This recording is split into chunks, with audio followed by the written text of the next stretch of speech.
Siren blaring, it creates a wave of confusion, and some experts say oftentimes it's a completely unnecessary risk to public safety. Tonight, Fox 9 investigator Jeff Ballion gives us a rare firsthand look at that danger and what can be done to reduce the threat.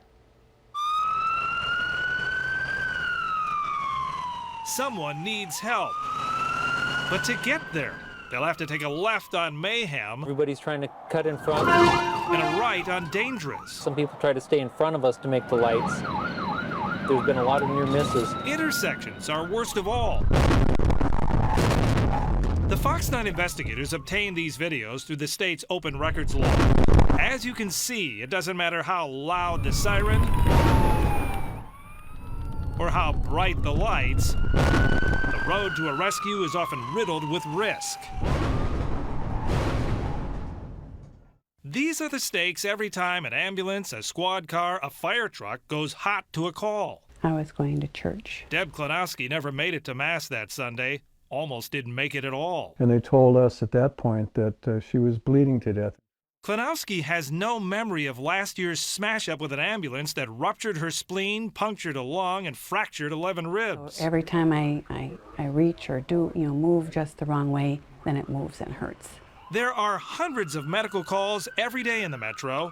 Crash data obtained by the Fox 9 investigators show statewide there have been nearly 140 ambulance accidents over the past 3 years, injuring dozens and killing one.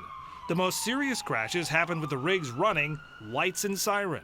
How big a problem are we talking here? You can't actually prove from the public safety and medical literature that lights and sirens save more people than they kill. Wow. Did he just say what I thought he said? Matter of fact, I can make the case they kill more people than they save. Dr. Jeff Clausen is known as the father of modern emergency dispatch.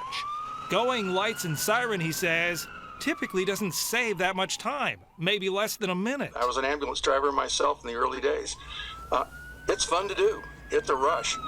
The trouble is it only really contributes to the outcome of the patient in a very small percentage of cases. The vast majority of 911 medical calls, says Clausen, aren't time-sensitive emergencies. Consider these numbers just in Hennepin County. In 2011, ambulances went lights and siren on 81,000 calls. Of those, only about 7% then used lights and siren transporting the patient to the hospital, raising the question, were those other 75,000 responses excessive?